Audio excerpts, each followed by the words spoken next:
sotto sequestro la nave guidata dalla ONG con a capo i no global veneziani Casarini e Caccia, che ha fatto sbarcare 49 migranti a Lampedusa, inchiesta della Procura di Agrigento. Dopo 5 giorni di agonia muore anche il secondo giovane coinvolto nello schianto di Godega, nel quale aveva perso la vita un 19enne ieri pomeriggio, il decesso dell'amico, 18 anni. Trissino, incredula per la morte del padre del ministro dell'Erica Stefani. Tutti ricordano Gianni come una persona piena di vitalità e valori. Le polemiche sul congresso mondiale delle famiglie a Verona, il governatore Zaia: io da sempre contro l'omofobia, ma c'è anche libertà di discutere sui temi. Dovrà rispondere di un'altra violenza sessuale, la terza, il veronese di 31 anni accusato di aver violentato una babysitter con la complicità della moglie lo scorso gennaio. A Castelfranco la polizia fa chiudere una discoteca abusiva, c'erano 650 persone in un luogo che poteva contenerne 200, la polizia scongiurato il rischio di una tragedia come è avvenuto a Corinaldo.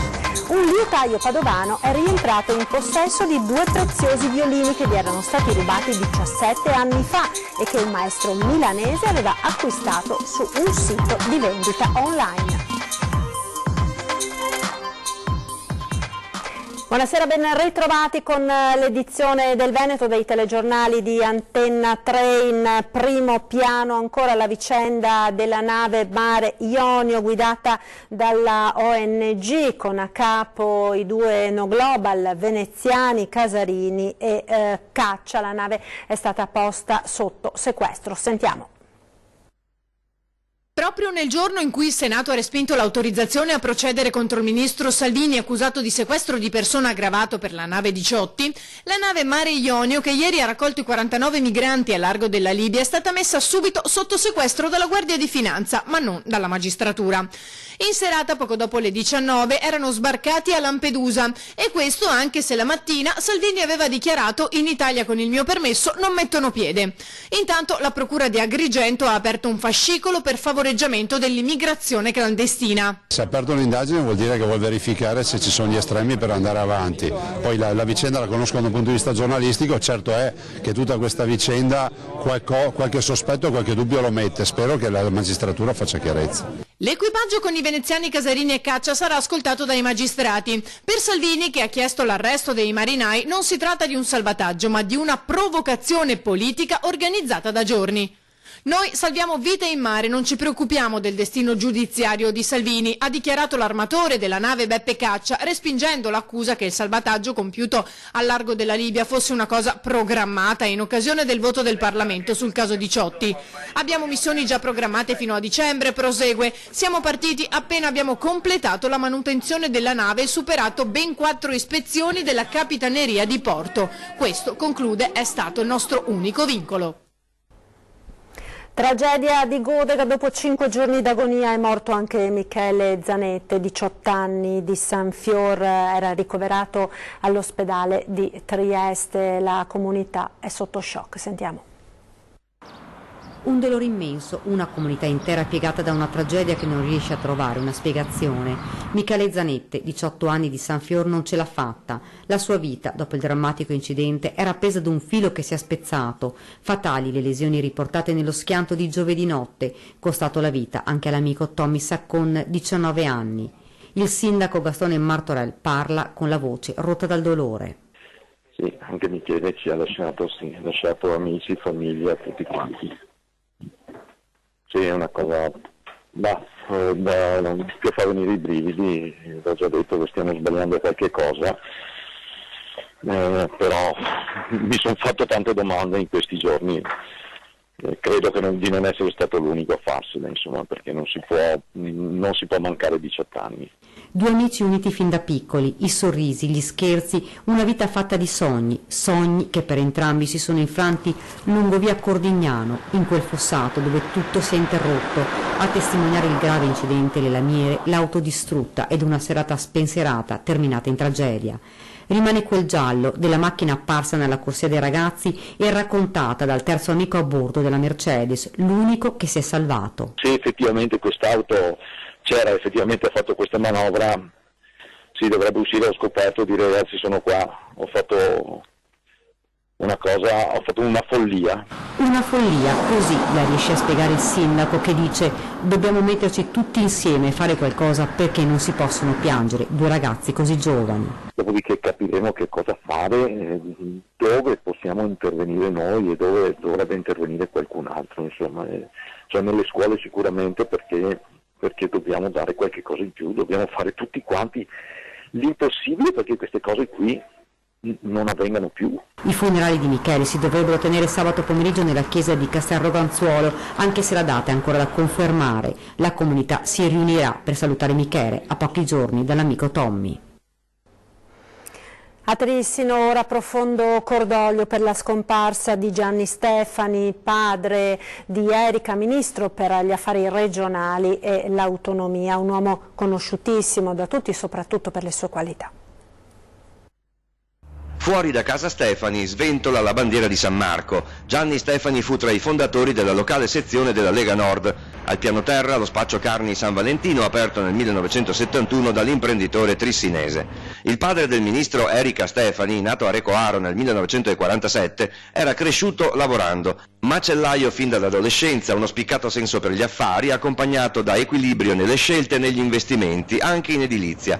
Prima il negozietto in paese, poi un altro a Cornedo, quindi lo spaccio in statale, e un altro negozio di macelleria a Vicenza, a Sant'Agostino. Presidente dell'Hockey Trissino dal 2002 al 2010. Gianni era una persona con il sorriso sempre sul volto. Si poteva essere clienti, si poteva essere conoscenti, si poteva essere amici, ci si poteva vedere per le prime volte, ma l'accoglienza era il sorriso e la disponibilità.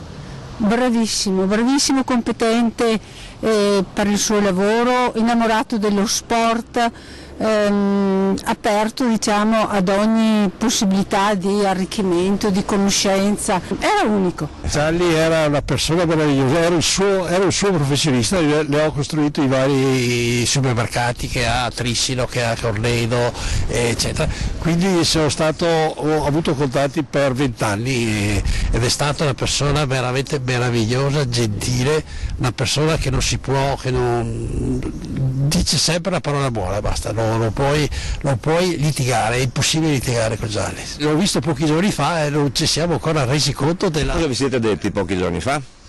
Pochi giorni fa ci siamo venuti, avevamo un progetto in mente e quindi abbiamo avuto un incontro veramente, lui era testimone, abbiamo avuto un incontro veramente felice. Persona piacevole, simpatica, e poveraccio è rimasto colpito proprio ieri.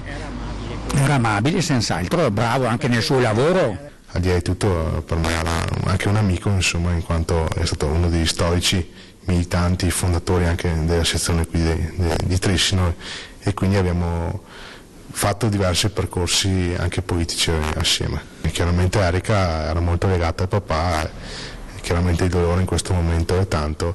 L'unica consolazione è che è morto facendo quello a cui era molto appassionato e piaceva. È una magra consolazione, però bisogna pensarla così. Ancora presto, secondo il sindaco, prevedere la data del rientro in Italia della salma di Giovanni Stefani. Il governo è ovviamente al lavoro. Nella peggiore delle ipotesi ci vorranno 20 giorni perché la moglie Enrica, i figli Manuel ed Erika e un po' tutta Trissino possano salutarlo per l'ultima volta. Ed ora le polemiche sul Congresso Mondiale della Famiglia a Verona. Sulla questione è intervenuto anche il presidente del Veneto Zaia, sentiamo. La mia personale posizione oggi qui a Verona, piuttosto che in giro per il mondo, è sempre chiara. Io sono per la libertà di scelta delle donne, sono per il totale rispetto non solo di loro ma anche di chi fa scelte sentimentali che non vengono ritenute ordinarie. Per cui l'omofobia è la vera malattia, è l'omofobia. Prima mossa, sbaragliare il campo dagli equivoci. Il terreno d'altronde è minato. Omosessualità, aborto, ruolo delle donne e relatori di un certo oltranzismo sul tema. Il governatore Luca Zaia è la patata bollente di un congresso, quello mondiale delle famiglie, che ogni giorno si arricchisce di polemiche. Più di una settimana al meeting di Verona e gli stracci volano già da un po', anche nel governo giallo-verde, che ha trovato un nuovo terreno di scontro, se ce ne fosse stato bisogno. Pentastellati contro, Lega a favore, con Salvini e il ministro Fontana presenti all'evento. Ma la bufera è di nuovo dietro l'angolo. La deputata PD Giuditta Pini oggi all'attacco come tutto il partito. Il ministro Lorenzo Fontana spiega, rispondendo alla Camera a una mia interrogazione sul patrocinio al Congresso Mondiale delle Famiglie, ha detto che non ha ricevuto nessuna richiesta di ritiro né formale né in forma privata. Quindi i sottosegretari Stefano Buffagni e Vincenzo Spadafora del Movimento 5 Stelle stanno mentendo da 2 settimane. E se la polemica odierna si incentra proprio sul patrocinio del governo tolto o meno al Congresso, da giorni il PD regionale chiede che almeno Palazzo Balbi agisca di conseguenza. Ma guardi, la posizione della regione è trasparente, nel senso che ci è stato chiesto il patrocinio che abbiamo garantito e abbiamo dato. Si fanno un sacco di polemiche, io per primo sono andato a documentarmi, leggo i giornali, vedo che ci si dice che c'è una relatrice che ha fatto una proposta per la pena di morte di gay, ma cioè, guardate, io ce l'ho con quelli che sono fissati con l'omofobia, figuratevi. Sono andato a vedere, poi ne viene fuori che questa signora, da quel che si legge, non è neanche parlamentare e dicono che la proposta è stata presentata 2 anni prima da altri. Al di là di questo, se i temi restano nel binario della sostenibilità, sono temi che hanno diritto ad essere trattati come tutti gli altri. Cercheremo di capire poi fino a che punto le convinzioni personali vengono espresse e fino a che punto la libertà altrui viene lesa, ma al momento attuale vedo che ci sono dei relatori che parleranno di temi che assolutamente sono temi sulla carta assolutamente affrontabili, poi vedremo cosa accadrà. Insomma, per il numero 1 della regione resta sacra la libertà di parlarne, ma fa in qualche modo capire che si dovrà vigilare sugli sviluppi della contestatissima 3 giorni, anche perché su certi temi, dice, proprio la nostra regione ha fatto da capofila. E se in Veneto le donne a 50 anni possono avere il sostegno per 3 tentativi alla fecondazione assistita, lo debbono a me, che ho affrontato le polemiche planetarie dei fondamentalisti, per cui figuratevi se mi fanno paura strada. Tutto pronto a Treviso, al Prato della Fiera, per la festa della Lega regionale in programma da venerdì a domenica. In prefettura si è tenuto il comitato per l'ordine e la sicurezza. Sentiamo. Mancano poco più di 48 ore alla festa della Lega del Veneto che si terrà in Prato della Fiera dal 22 al 24 marzo. Domenica a Treviso non mancherà l'appuntamento il vice premier Matteo Salvini e il ministro alle politiche della famiglia Lorenzo Fontana, presenze che potrebbero attirare la contestazione soprattutto dei centri sociali. In questi giorni si sono svolti diversi vertici, dal comitato di ordine e sicurezza al tavolo tecnico al quale ha partecipato anche la società alla quale si è rivolto il Carroccio per elaborare il piano di sicurezza. L'articolato dispositivo di sicurezza prevede nei giorni di svolgimento della festa una vigilanza fissa H24 ad opera di pattuglia della Polizia di Stato, dell'Arma dei Carabinieri e della Guardia di Finanza. Ci sarà poi la Polizia locale impegnata nei servizi di viabilità sia prima che dopo lo svolgimento della manifestazione. Massiccia ovviamente sarà la presenza di forze dell'ordine, dalla Polizia ai Carabinieri alla Finanza. Per ciascuno dei giorni della festa è prevista la presenza di nuclei cinofili, antiesplosivo, per le bonifiche che si fanno normalmente in queste situazioni. Non ci sono particolari situazioni di allarme, è una prassi, una procedura, un protocollo che in questi casi si segue. Fin da ora sarà monitorata l'attività di gruppi che intendono arrivare per mettere in atto delle contestazioni. Vista la situazione politica, la Digos farà un'attività di monitoraggio dei siti, saranno interessate anche ovviamente le questure limitrofe che ci segnaleranno eventuali partenze per iniziative di contestazione che al momento non sono però state ancora preavvisate. Una festa attesa, ma viste le presenze dei big della politica, anche blindata. Ultimo ciao oggi pomeriggio a Bolzano Vicentino al piccolo Riccardo, morto per una meningite fulminante a soli 16 mesi.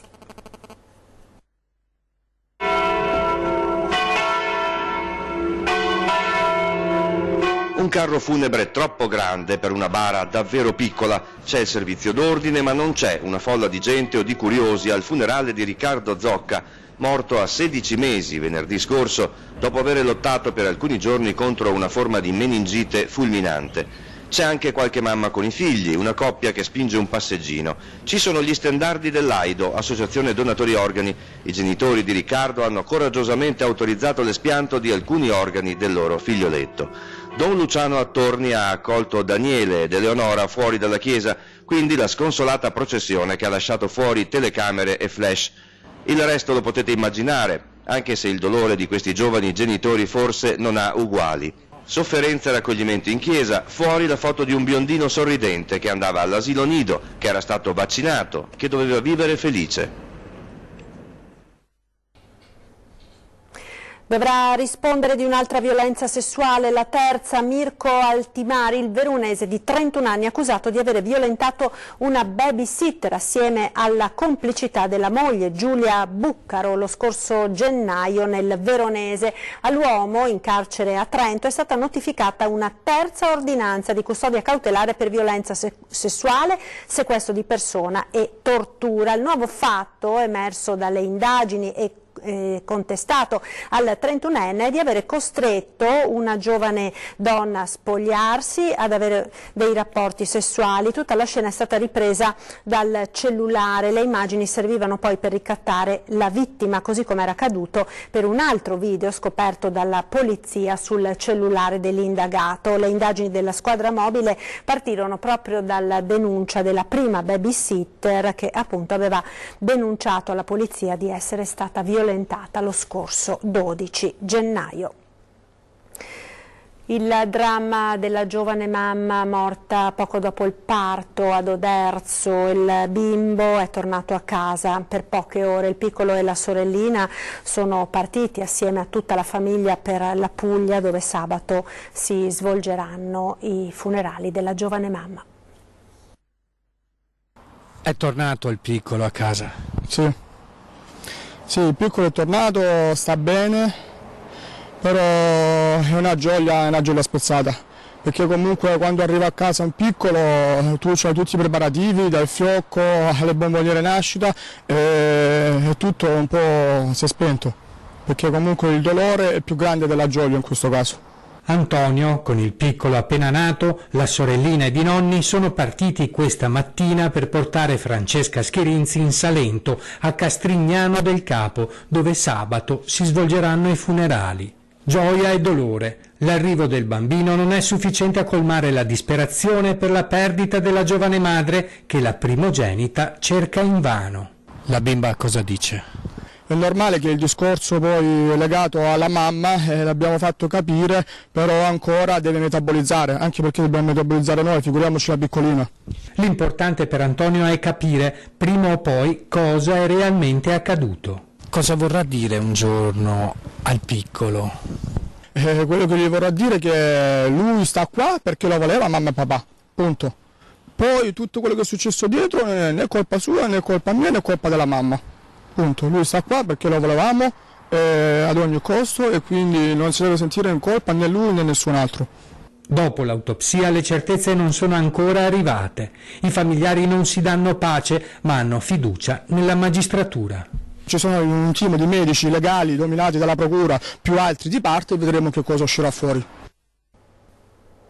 Tragedia questa mattina a Sedico nel Bellunese. Un uomo di 64 anni è morto dopo essere precipitato nel tombino che si trova all'esterno della sua abitazione. Luigi Dalpan, questo è il nome della vittima, stava assistendo ai lavori di manutenzione della caldaia della propria casa. All'uomo sarebbe stato chiesto di aprire o chiudere i tubi dell'acqua e per questo è uscito dal locale caldaia. Passati i minuti e non vedendolo ritornare, il caldaista e la moglie della vittima, preoccupati, si sono recati all'esterno della casa, dove il 65enne è stato trovato privo di vita nel tombino. I sanitari hanno accertato il decesso causato da arresto cardiocircolatorio. Con il SUEM hanno operato anche i carabinieri di Sedico che, conclusi gli accertamenti ed intesa con il magistrato di turno, hanno restituito la salma ai familiari. A Castelfranco, ora, dove la polizia ha fatto chiudere una discoteca abusiva scongiurando il rischio di un'altra. Corinaldo, sentiamo. Quando gli agenti sono entrati nel locale per l'ispezione, nel bel mezzo della notte, con DJ, musica e giovani intenti a ballare e a divertirsi, È bastato loro poco tempo per rendersi conto di quanto pericolosa fosse la situazione, per il sovraffollamento oltre ogni limite e per la mancanza delle più elementari misure di sicurezza. Una situazione che poteva diventare, come dicevo appunto, a rischio per l'incolumità di questi ragazzi che frequentavano già da tempo questa discoteca. Gli agenti della polizia amministrativa, coadiuvati dai vigili del fuoco, hanno ordinato l'immediata sospensione dell'attività, facendo uscire tutti i presenti, ed in seguito il questore di Treviso Maurizio Dalle Mura ha emanato il provvedimento di chiusura. Salotto Mondano, questo è il nome del locale, a Castelfranco Veneto. Al piano terra ristorante e pizzeria, tutto in regola, ma è al primo piano che le violazioni non si contano. In una sala di 200 metri quadri si tenevano nei fine settimana eventi con DJ e musica, senza alcun tipo di autorizzazione. Una discoteca abusiva a tutti gli effetti. Sabato sera, durante il controllo, c'erano 650 giovani, tra di loro anche qualche minorenne, in uno spazio che secondo i rilievi dei vigili del fuoco poteva ospitarne al massimo 250. Un incidente o un attacco di panico incontrollato avrebbero potuto scatenare il caos con esiti tragici.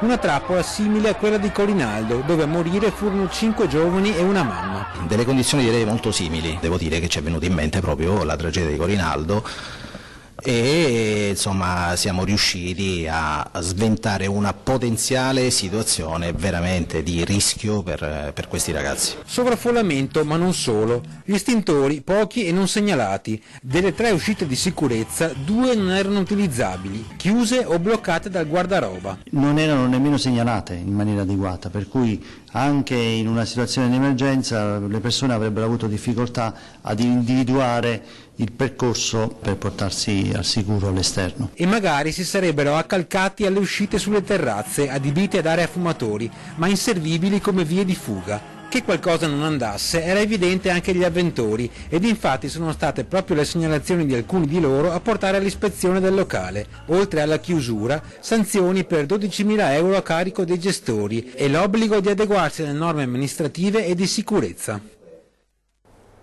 Ci fermiamo per la pubblicità, ora tra poco.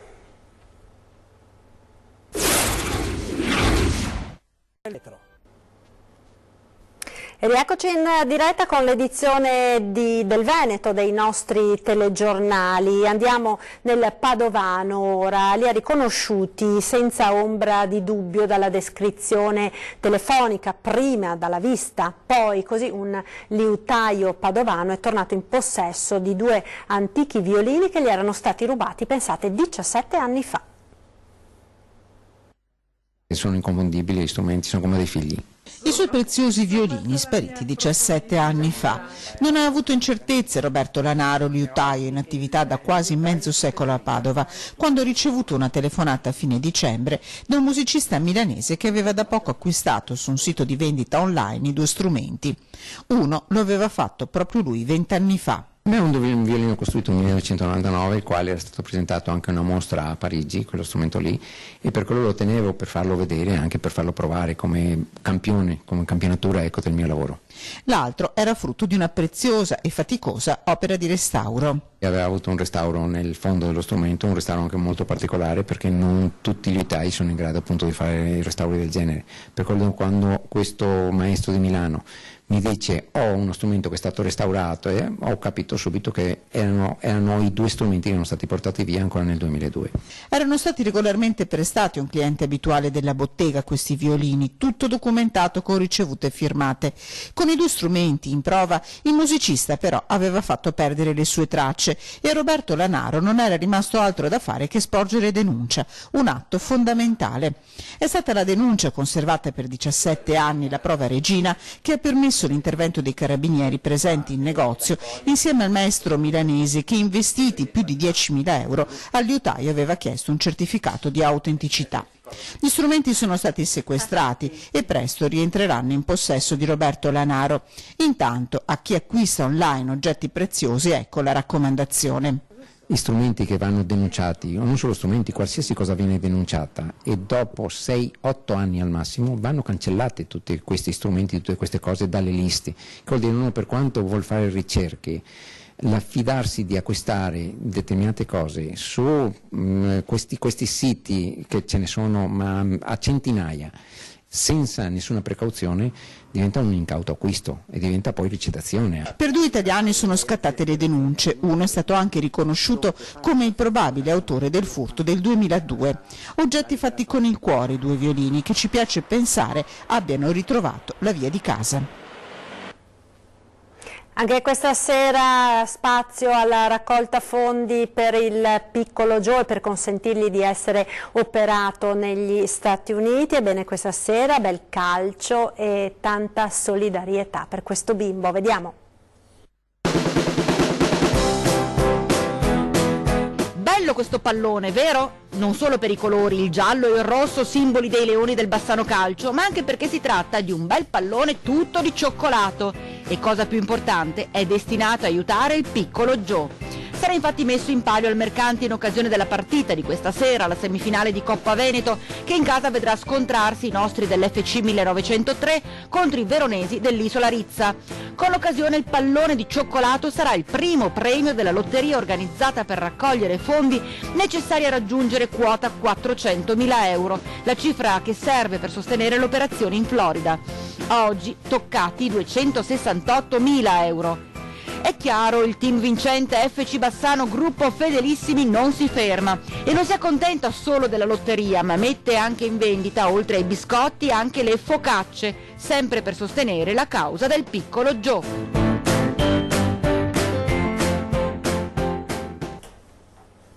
20:10, subito dopo i nostri telegiornali, questa sera ospiti di Ferdinando Avarino, Roberto Padrin e Jacopo Massaro, rispettivamente presidente della provincia e sindaco di Belluno. Grazie per essere stati con noi, vi lascio come sempre al nostro meteo, arrivederci.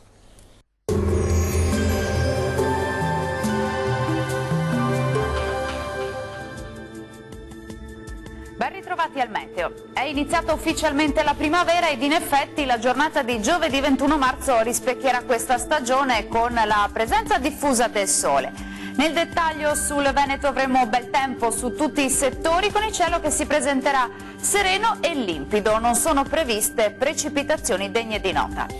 Temperature minime comprese tra -1 e 5 gradi, massime davvero molto miti tra 15 e 16 gradi. La situazione non cambia di molto sul Friuli Venezia Giulia, dove il sole sarà prevalente. Il cielo sarà anche qui sereno su tutti i settori. Temperature minime tra 1 e 10 gradi, massime invece sui 16 gradi circa. Tanto sole anche sul Trentino Alto Adige, anche in questo caso avremo un cielo sgombro da nubi ovunque. Temperature minime intorno a -1 grado. Valori massimi sui 17 gradi circa. Bene, dal meteo per ora è tutto, vi do appuntamento al prossimo aggiornamento. Arrivederci.